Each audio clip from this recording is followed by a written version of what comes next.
Good morning friends, నేను మీ సాయి మల్లేష్ని మాట్లాడుతున్నాను. ముందుగా మా ఛానల్ సబ్స్క్రైబ్ చేసి లైక్ చేసి షేర్ చేయండి. అదేవిధంగా ఈరోజు వార్తలను ముఖ్యాంశాలు తెలుసుకుందాం. ఆంధ్రజ్యోతి దినపత్రిక చైర్ కాదు ఫైర్, సినిమా హీరో అల్లు అర్జున్ను అనూహ్యంగా అరెస్ట్ చేయించడం, ఇప్పుడు మాజీ మంత్రి కేటీఆర్పై కేసు పెట్టించడం ద్వారా తాను ఏమిటో చెప్పకనే చెప్పారు ముఖ్యమంత్రి రేవంత్ రెడ్డి. సీఎం అంటే కేవలం కుర్చీ కాదు ఫైర్ అని రేవంత్ రెడ్డి రుజువు చేస్తున్నారు. అల్లు అర్జున్ను అరెస్టు చేయడం చిత్ర పరిశ్రమలోనే కాదు, సమాజంలోని పై వర్గాల్లోనూ ప్రకంపనలు సృష్టించింది. మహిళ మృతికి అల్లు అర్జున్ ప్రత్యక్ష కారణం కాకపోయినప్పటికీ, అంటే కుట్రపూర్తి ఉద్దేశంతో వ్యవహరించినప్పటికీ కేసులో చిక్కుకున్నారు. దీంతో అల్లు అర్జున్ అరెస్టుకు మరేదన్నా కారణం ఉందా అని ప్రజలు ఆరా తీయడం మొదలుపెట్టారు. పుష్ప 2 ప్రీ రిలీజ్ ఈవెంట్లో అల్లు అర్జున్ మాట్లాడుతూ సీఎం రేవంత్ రెడ్డి పేరు మర్చిపోయారు. ఏడాదిగా సీఎంగా ఉన్న రేవంత్ పేరును అల్లు అర్జున్ మర్చిపోవడాన్ని నేటిజన్లు సైతం హర్షించలేదు.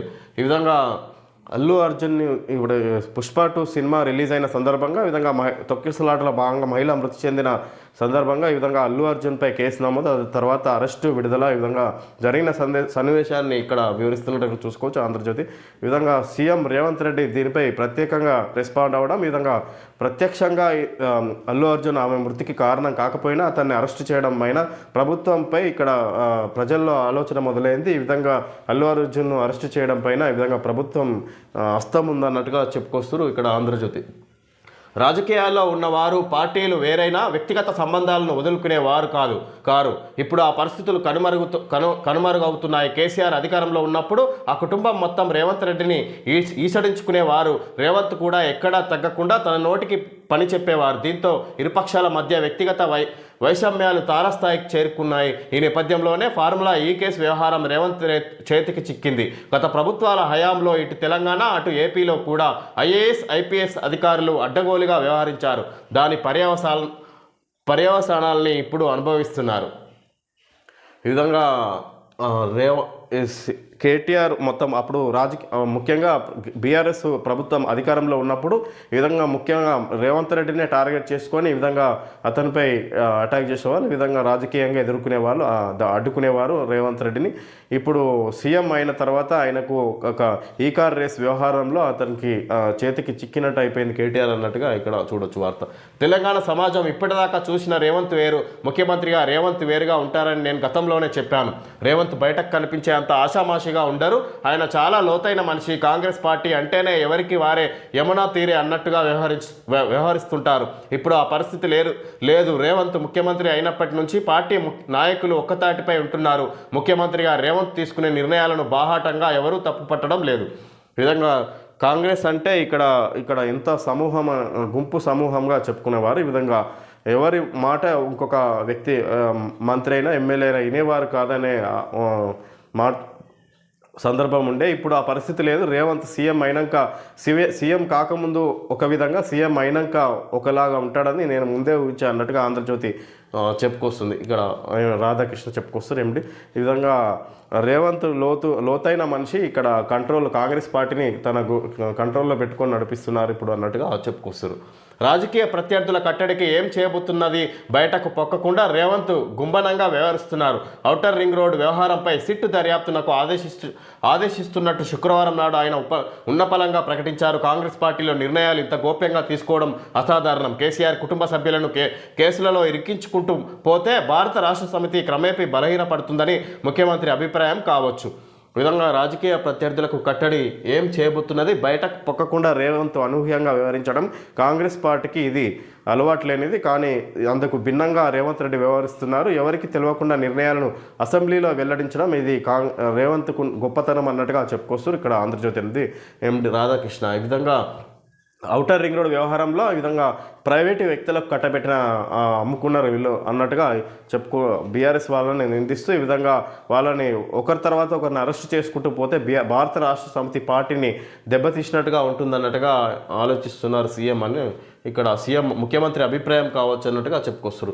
బొగ్గు నిక్షేపాలకు దూరంగా నల్గొండ జిల్లాలో యాదాద్రి థర్మల్ విద్యుత్ కేంద్రాన్ని నిర్మించడం వల్ల ప్రభుత్వ ఖజానాకు నష్టం వాటిల్లిందని ఈ అంశంపై విచారణ జరిపిన కమిషన్ నిర్ధారించింది. దీంతో ఈ నిర్ణయం తీసుకున్న అప్పటి ముఖ్యమంత్రి కేసీఆర్ మెడపైన కత్తి వేలాడుతుంది.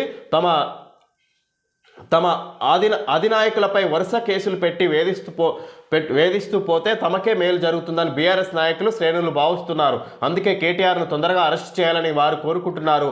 అయితే కేసీఆర్ను జైలుకు పంపితే ప్రజల్లో సానుభూతి ఏర్పడుతుందని క్షేత్రస్థాయి సమాచారాన్ని బట్టి తెలుస్తుంది. ఈ విధంగా బొగ్గు విద్యుత్ ప్లాంట్ల నిర్మాణంలో గత ప్రభుత్వం కేసీఆర్ తీసుకున్న నిర్ణయాల వల్ల ఇక్కడ ఎన్నో అవకతవకలు నిధుల దుర్వినియోగం అయింది. అధిక వ్యయంతో ఏర్పాటు చేయడం జరిగింది విద్యుత్ ప్లాంట్లను అన్నట్టుగా ప్రస్తుత ప్రభుత్వం కమిటీని వేసిరు. అవి కమిటీ కూడా నివేదికను అందించింది. గత ప్రభుత్వ అధికారుల వల్లే ఇక్కడ ముఖ్య నాయకుల వల్లనే ఇది దుర్వినియోగం అయింది అన్నట్టుగా భావించిన నివేదిక ద్వారా అర్థమైంది ప్రభుత్వానికి. ఈ విధంగా కూడా వాళ్ళని అరెస్ట్ చేసే కేసీఆర్ను అరెస్ట్ చేస్తే ఈ విధంగా ప్రజల్లో సానుభూతి పెరుగుతుంది అన్నట్టుగా బీఆర్ఎస్ వాళ్ళు ఆలోచిస్తున్నారు అన్నట్టుగా ఈ కోణంలో కూడా చెప్పుకొస్తారు ఆంధ్రజ్యోతి ఎండి. కేటీఆర్ను అరెస్ట్ చేసి జైల్లో పెట్టినా పెద్దగా సానుభూతి లభించకపోవచ్చు. ఎందుకంటే అధికారంలో ఉన్నప్పుడు కేటీఆర్ కవిత విపరీతమైన అధికార దర్పాన్ని ప్రదర్శించేవారు. ఈ ధోరణిని తెలంగాణ సమాజంతో పాటు పార్టీ శ్రేణులు కూడా జీర్ణించుకోలేకపోయారు. కేసీఆర్ కూడా అహంభావం ప్రదర్శించినప్పటికీ తెలంగాణ రాష్ట్రం సాధించిన నేతగా ప్రజల్లో ఆయన పట్ల ఇప్పటికీ సానుకూలత ఉంది. ఈ కారణంగా కేసీఆర్ను టచ్ చేస్తే మాత్రం ప్రజల్లో సానుభూతి ఏర్పడుతుంది. ఈ విధంగా కేటీఆర్ను అరెస్ట్ చేసినా ఈ విధంగా ప్రజల్లో సానుభూతి ఏర్పడకపోవచ్చు. కానీ ఈ విధంగా అప్పుడు అధికారంలో ఉన్నప్పుడు అధికార దర్పంలా వ్యవహరించారు. ఆయన అహంకారంగా ఉండేవారు అన్నట్టుగా పార్టీ శ్రేణుల్లో కూడా ముఖ్య నేతలు జీర్ణించుకోలేకపోయారు ఆయన ప్రవర్తన వల్ల. ఆయనను అరెస్ట్ చేసినా కూడా ప్రజల్లో సానుభూతి రాదు అన్నట్టుగా చెప్పుకొస్తారు. కేసీఆర్ని టచ్ చేస్తే మాత్రం ప్రజల్లో తప్పకుండా సానుభూతి వస్తుంది. ఎందుకంటే తెలంగాణ సాధించిన నేతగా ఆయనకు పేరుంది కాబట్టి, ఈ విధంగా ప్రజల్లో ఉంది కాబట్టి సానుభూతి వచ్చే అవకాశం ఉంది అన్నట్టుగా ప్రజల్లో ఏర్పడుతుందని చెప్పుకొస్తారు. తెలంగాణ రాష్ట్ర సమితిని భారత రాష్ట్ర సమితిగా మార్చిన నాటి నుంచే కేసీఆర్కు దరిద్రం పట్టుకున్నట్టుగా ఉంది. అధికారం కోల్పోయారు. కన్న బిడ్డలు జైలు పాలవుతున్నా ఏం చేయలేని నిస్సహాయ స్థితిలో ఉన్నారు. తాను కక్షగట్టి జైల్లో పెట్టించిన రేవంత్ రెడ్డి చేతిలో వరుస పరాభవాలను ఎదుర్కోవాల్సి రావడాన్ని మించిన విషాదం కేసీఆర్ జీవితంలో మరేమీ ఉంటుంది. ఈ విధంగా తెలంగాణ రాష్ట్ర సమితిని భారత రాష్ట్ర సమితిగా పేరు మార్చినప్పటి నుంచి ఆయనకు దరిద్రం అంటుకుంది అన్నట్టుగా ఆయన చెప్పుకొస్తారు. ఇక్కడ ఈ విధంగా ఇక్కడ ఎవరినైతే నేను అప్పుడు అధికారంలో ఉన్నప్పుడు రాజకీయంగా అడ్డుకున్నానో ఆయన చేతుల్లోనే ఘోర పరాభవాలను ఎదుర్కోవాల్సి వస్తుంది. ఈ విధంగా రాజకీయంగా ఎన్నో ఒడిదుడుకులు ఎదుర్కోవాల్సి వస్తుంది అన్నట్టుగా ఇక్కడ చూడవచ్చు. కేసీఆర్ కన్న బిడ్డలను జైలు పాలు అయినా కూడా ఏం చేయలేని స్థితి. తాను కక్షగట్టి జైల్లో పెట్టించిన రేవంత్ రెడ్డి చేతిలో వరుస పరాభవాలను ఎదుర్కోవాల్సి రావడాన్ని మించిన విషాదం కేసీఆర్ జీవితంలో మరేమీ లేదు. ఈ విధంగా ఉంటుంది అన్నట్టుగా ఇక్కడ చూడొచ్చు. రేవంత్ రెడ్డిని తక్కువగా అంచనా వేసి కష్టాలను కొని తెచ్చుకున్నారు. కేటీఆర్ను జైలుకు పంపడంతో లెక్క సరిపోయిందని ముఖ్యమంత్రి రేవంత్ రెడ్డి సంతృప్తి చెందుతారా? తాను జైలుకు వెళ్లాల్సి రావడానికి ప్రధాన కారకుడైన కేసీఆర్ను కూడా అరెస్టు చేయించే వరకు వెనుకడుగు వేరా అన్నది వేచి చూడాలి. ఈ విధంగా రేవంత్ రెడ్డిని తక్కువగా అంచనా వేసి కష్టాలను కొని తెచ్చుకున్నారు. కేటీఆర్ను అరెస్ట్ చేసి రేవంత్ రెడ్డి సంతృప్తి చెందుతారా? ఈ విధంగా లేదంటే కేసీఆర్ను కూడా అరెస్ట్ చేయించే వరకు వదిలిపెట్టరా అనేది మనం వేచి చూడాల్సిందిగా అన్నట్టుగా ఇక్కడ ఆంధ్రజ్యోతి 8 కథనం ప్రకారం ఇక్కడ చూడవచ్చు. మనం ఆయన మాటల్లో తెలియజేస్తున్నట్టుగా చూడొచ్చు. మానవత్వం లేదా? హీరో ఇంటికి క్యూ కట్టిన సినీ ప్రముఖులు బాధిత కుటుంబాన్ని పరామర్శించలేదేం? హీరో నిర్మాత ఎవరూ పిల్లాడి దగ్గరకు పోలేదు. పోలీసులు రావద్దని చెప్పినా థియేటర్కు హీరో అభిమానులు తోసుకొచ్చారు. బాడీగార్డ్స్ నెట్టారు. తొక్కిసలాటలో మహిళ మృతి, కోమాలో బాలుడు. అయినా థియేటర్ నుంచి వెళ్లేందుకు హీరో ససేమిరా. అరెస్ట్ చేస్తామని హెచ్చరించి డీసీపీ పంపించారు. మానవత్వం లేని ఇలాంటి వాళ్ళను అరెస్ట్ చేస్తే నీచమైన భాషతో ప్రభుత్వాన్ని బదనాం చేసే యత్నం. 10 ఏళ్లు మంత్రిగా పనిచేసిన వ్యక్తి సోషల్ మీడియాలో అడ్డగోలుగా పోస్టులు పెట్టారు. ప్రాణాలు పోయినా ఏమీ అనొద్దనడం న్యాయమా? సినిమాలు తీసుకోండి, వ్యాపారం చేసుకోండి, ప్రాణాలు పోతే మాత్రం ప్రభుత్వం చూస్తూ ఊరుకోదు. సినీ పరిశ్రమకు ముఖ్యమంత్రి రేవంత్ రెడ్డి హెచ్చరిక. ఈ విధంగా పుష్ప 2 రిలీజ్ అయిన సందర్భంగా సంధ్యా థియేటర్ రిలీజ్కు ముందు రోజే ఈ విధంగా మిడ్ నైట్ షో నిర్వహించిన సందర్భంగా అక్కడ అల్లు అర్జున్ వచ్చి ఇక్కడ అభిమానాలను రెచ్చగొట్టడంతో ఈ విధంగా తొక్కిసలాటలో మరణించిన రేవతి మహిళను ఉద్దేశించి ఈ విధంగా సీఎం రెస్పాండ్ అవుతూ ఈ విధంగా ప్రజలకు కావాలని ఆయన ఉసిగొల్పిండి అభిమానులను ఈ విధంగా అక్కడి ఉన్న పోలీసులు అతన్ని వెళ్ళిపోవాలని చెప్పినా కూడా అతను అక్కడే ఉండి ఇంకా అభిమానులను రెచ్చగొట్టే ప్రయత్నం చేశారు. ఈ విధంగా ఆమె చనిపోవడానికి ప్రత్యేక కారణమైండు అన్నట్టుగా చెప్పుకొచ్చారు సీఎం రేవంత్ రెడ్డి. ఈ విధంగా మీరు సినిమాలు తీసుకుంటే తీసుకొని నడిపించుకోండి, కానీ ఇక్కడ ప్రజలను ఇబ్బంది పెట్టే విధంగా ఈ విధంగా అన్ని ప్రజలకు ఇబ్బంది పెడితే మాత్రం ఊరుకునేది లేదన్నట్టుగా చెప్పుకొస్తారు. ఈ విధంగా సినీ పరిశ్రమకు ముఖ్యమంత్రి రేవంత్ రెడ్డి హెచ్చరిక అన్నట్టుగా ప్రాణాలు పోతే మాత్రం ప్రభుత్వం చూస్తూ ఊరుకోదని ఆయన చెప్పుకొస్తారు. ఈ విధంగా 10 ఏళ్ళు మంత్రిగా పనిచేసిన వ్యక్తి సోషల్ మీడియాలో అడ్డగోలుగా పోస్టులు పెట్టారు, ప్రాణాలు పోయినా ఏమీ అనొద్దనడం న్యాయమా? ఆ విధంగా కేటీఆర్ ఉద్దేశించి కూడా మాట్లాడుతున్నట్టు చూసుకోవచ్చు. తొక్కిసలాటలో రేవంత్ చనిపోయారు, ఆమె కుటుంబానికి ఆక్సిజన్ అందక ఆమె కుమారుడికి ఆక్సిజన్ అందక బ్రెయిన్ డ్యామేజ్ అయింది. అంత తొక్కిసలాటలో కూడా ఆ తల్లి కొడుకు చేయి విడిచిపెట్టలేదు. కొడుకు చేయి పట్టుకొని ఆ తల్లి చనిపోయింది. హీరోను అక్కడి నుంచి వెళ్ళిపోవాలని పోలీసులు చెప్పారు, అయినా వినలేదు. సినిమా మొత్తం అయిపోయిన తర్వాతే వెళ్తానన్నారు. దీంతో డీసీపీ వెళ్ళి ఇక్కడి నుంచి కదలకపోతే అరెస్ట్ చేస్తామని హెచ్చరించి హీరోను పంపించారు సీఎం రేవంత్ రెడ్డి. ఈ విధంగా తొక్కిసలాటలో మహిళ చనిపోయినా కూడా అతను అక్కడి నుంచి వెళ్ళలేదు. సినిమా పూర్తయిన తర్వాతనే వెళ్తా అన్నట్టుగా ఆయన చెప్పుకొచ్చారు. ఈ విధంగా డీసీపీ వెళ్ళి అరెస్ట్ చేస్తాం వెళ్ళకపోతే అన్నట్టుగా బెదిరించడంతో అప్పుడు వెళ్ళిండు అక్కడి నుంచి. ఇంత నిర్లక్ష్యం వహిస్తే ఎట్లా అన్నట్టుగా చెప్పుకొచ్చారు. ఇక్కడ సీఎం రేవంత్ రెడ్డి ముఖ్యంగా అల్లు అర్జున్ ఉద్దేశించి మాట్లాడినట్టుగా చూసుకోవచ్చు. అసెంబ్లీలో ఒక్క పూట జైలుకు వెళ్ళి వచ్చిన హీరో ఇంటికి సినీ ప్రముఖులంతా క్యూ కట్టారు. ఆయనకు ప్రమాదం జరిగిందా, ఏమైనా జబ్బు పడ్డారా? హీరోను పరామర్శించేందుకు క్యూ కట్టిన సినీ ప్రముఖుల్లో ఒక్కరైనా బాధిత కుటుంబాన్ని ఎందుకు పరామర్శించలేదు?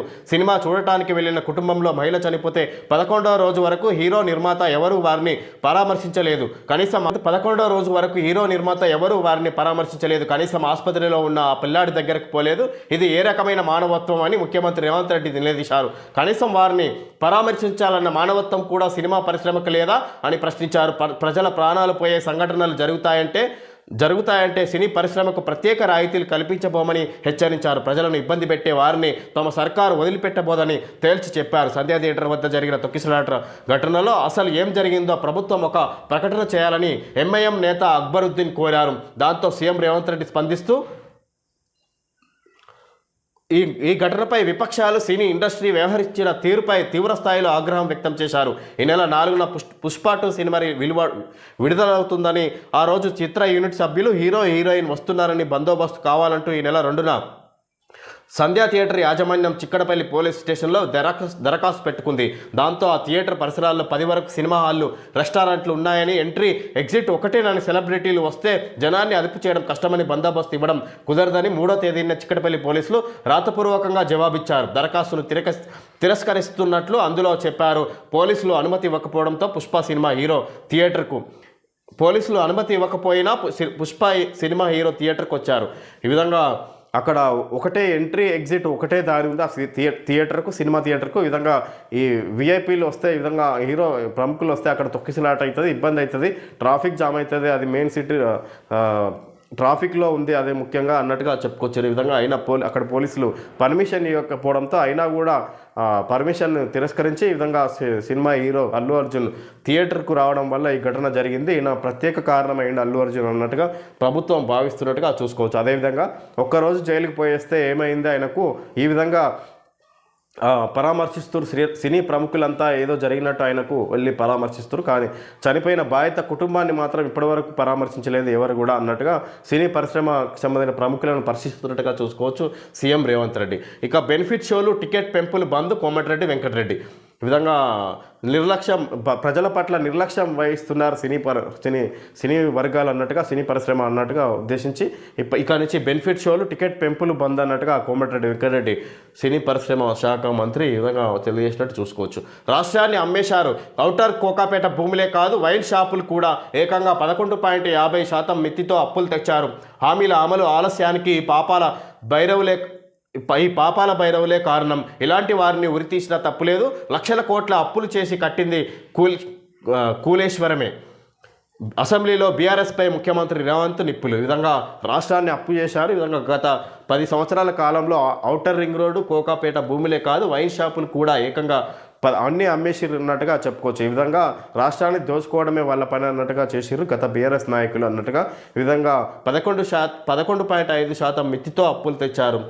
హామీల అమలు ఆలస్యానికి ఈ పాపాల భైరవులే కారణం అన్నట్టుగా గత బీఆర్ఎస్ నాయకులే 10 సంవత్సరాలు పాలించి రాష్ట్రాన్ని అప్పుల పాలు చేసిపోయారు. వాళ్ళ వల్లనే ఇప్పుడు మేము చెప్పిన గ్యారంటీల అమలు వీలు కాలేకపోతుంది అన్నట్టుగా వాళ్ళు చేసిన అప్పులకే ఇప్పుడు మేము హామీలు ఇచ్చిన అమలు అమలు ఆలస్యం అవుతుందన్నట్టుగా చెప్పుకొచ్చు సీఎం రేవంత్ రెడ్డి. లక్షల కోట్ల అప్పులు చేసి కట్టింది కూలేశ్వరమే, లక్షల కోట్ల అప్పులు చేసి కట్టింది వాళ్ళు మళ్ళీ కాళేశ్వరాన్ని ఈ విధంగా వర్గీకరించాడు సీఎం రేవంత్ రెడ్డి, కూలేశ్వరం అన్నట్టుగా. అసెంబ్లీలో బీఆర్ఎస్పై ముఖ్యమంత్రి రేవంత్ నిప్పులు చెలరేగినట్టుగా చూసుకోవచ్చు. నాపై తప్పుడు ఆరోపణలు చేస్తున్నారు, విలేకరులతో మాట్లాడుతున్న అల్లు అర్జున్. చిత్రంలో అల్లు అరవింద్ అవాస్తవాలతో నా వ్యక్తిత్వ అసనానికి పాల్పడుతున్నారు. నేను అక్కడ ఎలాంటి రోడ్ షో ఊరేగింపు చేయలేదు. అభిమానులకు థ్యాంక్ యూ చెప్పేందుకే కారులోంచి చేతులుపా థియేటర్ నుంచి బయటికి వెళ్ళాలని పోలీసులు నాకు చెప్పలేదు. థియేటర్ సిబ్బంది చెప్పగానే అక్కడి నుంచి బయటకు వచ్చేశాను. జరిగిన ఘోరం గురించి మరుసటి రోజు తెలిసి షాక్ అయ్యాను. నేను ఆసుపత్రికి వెళ్దామనుకున్నా, లీగల్ టీం వద్దని వారించింది. నాకు శ్రీతేజ్ వయసున్న కొడుకున్నాడు, నేను ఎందుకు బాధపడను, బాధిత కుటుంబానికి అండగా ఉంటా మీడియాతో అల్లు అర్జున్. ఈ విధంగా అసెంబ్లీలో సీఎం రేవంత్ రెడ్డి మాట్లాడిన దానికి గాను ఈయన స్పందిస్తూ అల్లు అర్జున్ మీడియా సమావేశం నిర్వహించి ఏర్పాటు చేసి మాట్లాడినట్టుగా చూసుకోవచ్చు. ఈ విధంగా నాకు శ్రీతేజ్ లాంటి ఏదైతే మృతి చెందిన మహిళా కొడుకు ఆసుపత్రిలో విషమంగా ఉందో అలాంటి కొడుకే నా కొడుకుది కూడా అలాంటి శ్రీతేజ్ వయసున్న కొడుకున్నాడు నాకు అన్నట్టుగా చెప్పుకొస్తారు అల్లు అర్జున్. నాకు ఎందుకు బాధ ఉండదు, లీగల్ టీము సలహా మేరకే నేను ఆ కుటుంబాన్ని పరామర్శించలేదు ఇప్పటివరకు అన్నట్టుగా చెప్పుకొస్తారు. ఈ విధంగా బాధిత కుటుంబానికి అండగా ఉంటా, నేను పోలీసులు నాకు ముందుగా చెప్పలేదు ఇక్కడి నుంచి వెళ్ళిపోవాలని, అదంతా అబద్ధం అన్నట్టుగా సీఎం మాట్లాడింది అబద్ధం అన్నట్టుగా అల్లు అర్జున్ మాట్లాడుకొస్తున్నారు. మనం సందర్భంగా ఇక్కడ చూసి చెప్పుకోవచ్చు. థియేటర్ సిబ్బంది చెప్పగానే అక్కడి నుంచి బయటకు వచ్చేశాను. జరిగిన ఘోరం గురించి మరుసటి రోజు తెలిసి షాక్ అయ్యాను అన్నట్టుగా ఆయన చెప్పుకొస్తారు. అభిమానులకు థ్యాంక్ యూ చెప్పేందుకే కారులోంచి చేతులుపా అన్నట్టుగా ఆయన చెప్పుకొస్తారు. సంధ్యా థియేటర్ వద్ద జరిగిన తొక్కిసలాటకు కారణం అల్లు అర్జునేనని, ఘటన జరిగిన తర్వాత సినీ ప్రముఖులు ఎవరూ బాధితులను పరామర్శించలేదని అసెంబ్లీ సాక్షిగా సీఎం రేవంత్ రెడ్డి ఆగ్రహం వ్యక్తం చేసిన నేపథ్యంలో అల్లు అర్జున్ శనివారం అత్యవసర మీడియా సమావేశం ఏర్పాటు చేశారు. ముఖ్యమంత్రి పేరు ప్రస్తావించకుండా జరిగిన ఘటనపై వివరణ ఇచ్చారు. తనపై తప్పుడు ఆరోపణలు ప్రచారం చేస్తున్నారని, తన వ్యక్తిత్వ అసనానికి పాల్పడుతున్నారని ఆవేదన వ్యక్తం చేశారు. ఇది చాలా దురదృష్టకరమైన సంఘటన, ఇందులో ఎవరి తప్పు లేదు. ఇలా జరిగినందుకు బాధిత కుటుంబానికి మనస్ఫూర్తిగా క్షమాపణలు చెప్తున్నాను. వారికి జరిగిన నష్టానికి నా ప్రగాఢ సంతాపం. శ్రీతేజ్ అతి త్వరగా కోలుకోవాలని కోరుకుంటున్నాను. వారికి జరిగిన నష్టం పట్ల నా మనసంతా బాధతో నిండిపోయింది అని ఆవేదన వ్యక్తం చేశారు. ఒక సినిమా వాడిగా ప్రేక్షకులకు వినోదాన్ని అందించడమే ముఖ్య కర్తవ్యంగా భావిస్తానని ఆయన తెలిపారు. మిమ్మల్ని నవ్విస్తూ ఉంచాలనుకుంటాను. మీ మనసుల్ని గెలిచి థియేటర్ నుంచి బయటకు పంపిద్దామనుకుంటాను. నాకు థియేటర్ ఒక గుడి లాంటిది. అలాంటి చోట ఈ విధంగా జరిగిన అసెంబ్లీలో సీఎం రేవంత్ రెడ్డి మాట్లాడిన దానికి కానీ స్పందిస్తూ మీడియా సమావేశం ఏర్పాటు చేసి అల్లు అర్జున్ మాట్లాడగా చూసుకోవచ్చు. ఈ విధంగా బాధిత కుటుంబాన్ని జరిగిన దానికి నేను చాలా బాధపడుతున్నాను అన్నట్టుగా, ఈ విధంగా నాకు పోలీసులు ముందుగా చెప్పలేదు, వాళ్ళు చెప్పిన వెంటనే అక్కడి నుంచి వెళ్ళి వచ్చాను అంతే. ప్రేక్షకులను నవ్వించడానికే నేను సినిమాలు తీసే ప్రయత్నం చేస్తాను, కానీ ఎలాంటి ప్రజల ఇబ్బంది పెట్టే విధంగా నేను ఉండను అన్నట్టుగా ఆయన చెప్పుకొస్తారు. ఈ విధంగా ఇక కుటుంబానికి బాధ్యత వహిస్తానన్నట్టుగా చెప్పుకొస్తున్నట్టుగా చూసుకోవచ్చు. ఈ విధంగా మీడియా సమావేశంలో టోల్ రుసుము శాశ్వతం కాదు, నిరంతరం వసూళ్లంటే నిరంకుశత్వమే. ప్రాజెక్టులు ప్రజల ప్రయోజనం కోసం, ప్రైవేటు వ్యక్తుల ఆర్జనల కోసం కాదు. లాభాలు వచ్చినా ఇంకా రుసుములేంటి, అధికారులు నిజాయితీగా ఉండాలి. సుప్రీంకోర్టు నోయిడా ఫ్లైవేపై టోల్ రద్దుకు సమర్థన. మౌలిక వసతుల ప్రాజెక్టుల అమల్లో అధికారులు నిజాయితీగా వ్యవహరించాలని నొక్కి చెబుతూ సుప్రీంకోర్టు కీలక తీర్పు వెలువరించింది.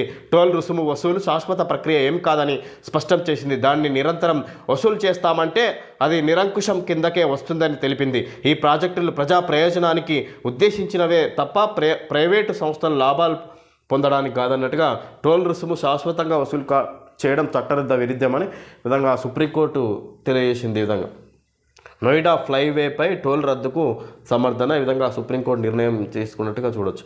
సాగు చేస్తేనే భరోసా, జనవరి నుంచే పెట్టుబడి సాయం. సాగు చేయని వారికి గత ప్రభుత్వం 21,283 కోట్లు ఇచ్చింది. మేము అర్హులకే ఇస్తాం, ఎవరికి కోత పెట్టాం. వర్షాకాలం నుంచి పంటల బీమా. వ్యవసాయ శాఖ మంత్రి తుమ్మల వెల్లడి. రైతు భరోసాపై శాసనసభ సభ్యుల సలహాలు కోరిన ప్రభుత్వం. రాష్ట్రంలో రైతు భరోసా పథకాన్ని వచ్చే జనవరి నుంచి అమలు చేయాలని ప్రభుత్వం నిర్ణయించినట్లు వ్యవసాయ శాఖ మంత్రి తుమ్మల నాగేశ్వరరావు తెలిపారు. పంటలు సాగు చేసే వారికి రైతు భరోసా ఇవ్వాలనేది తమ ప్రభుత్వ నిర్ణయం అన్నారు. గత ప్రభుత్వం హయాంలో సాగు చేస్తేనే భరోసా, జనవరి నుంచే పెట్టుబడి సాయం. సాగు చేయని వారికి గత ప్రభుత్వం 21,283 కోట్లు ఇచ్చింది. మేము అర్హులకే ఇస్తాం, ఎవరికీ కోత పెట్టాం. వర్షాకాలం నుంచి పంటల బీమా. వ్యవసాయ శాఖ మంత్రి తుమ్మల నాగేశ్వరరావు వెల్లడి. రైతు భరోసాపై శాసనసభ సభ్యుల సలహాలు కోరిన ప్రభుత్వం.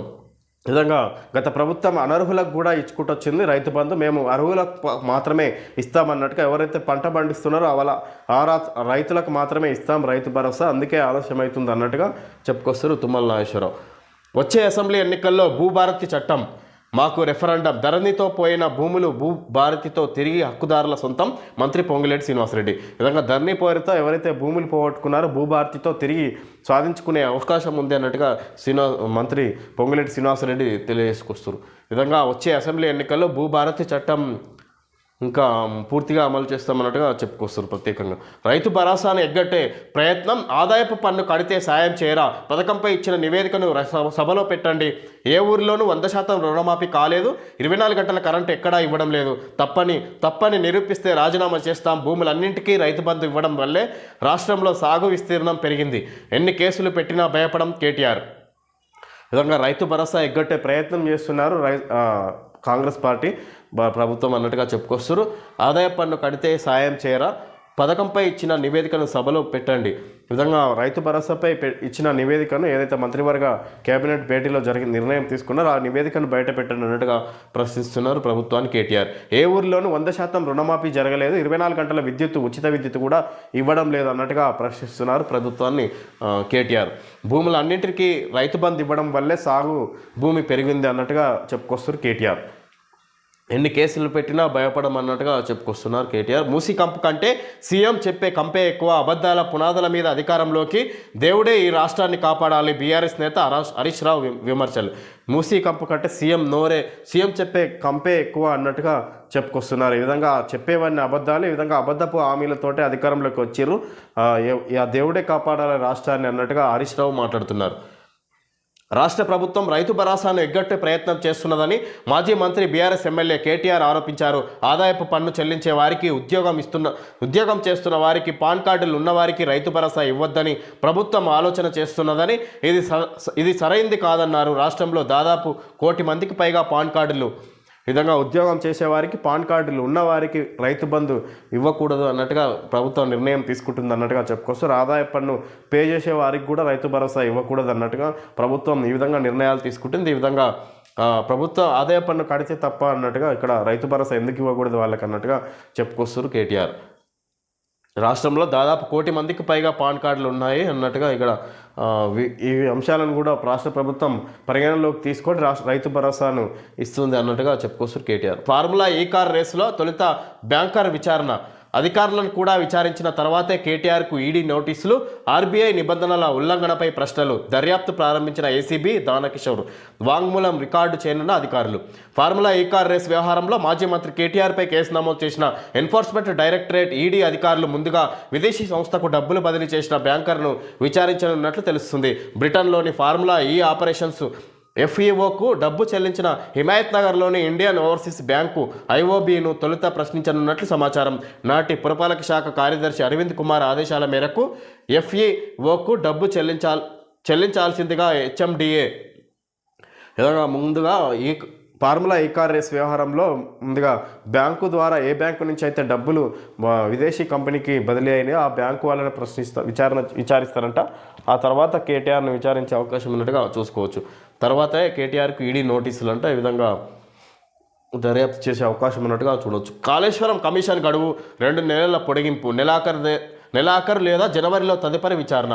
కాళేశ్వరం కమిషన్ గడువు 2 నెలల పొడిగింపు. నెలాఖరు లేదా జనవరిలో తదుపరి విచారణ. ఈ విధంగా ఇంకా విచారించే కాళేశ్వరం ప్రాజెక్ట్ పైన జరిగిన అవినీతికి గాను ఈ విధంగా ఇంకా కమిషన్ విచారించే అవకాశం ఉన్నట్టుగా చూసుకోవచ్చు. ఇంకా 2 నెలల గడువు తీసుకొని విచారిస్తారంట. నెలాఖరు లేదా జనవరిలో తదుపరి విచారణ చేపడతారన్నట్టుగా చెప్పుకొస్తారు. ఓకే ఫ్రెండ్స్, ఈరోజు వార్తల్లోని ముఖ్యాంశాలు తెలియజేయడం జరిగింది. Thank you friends.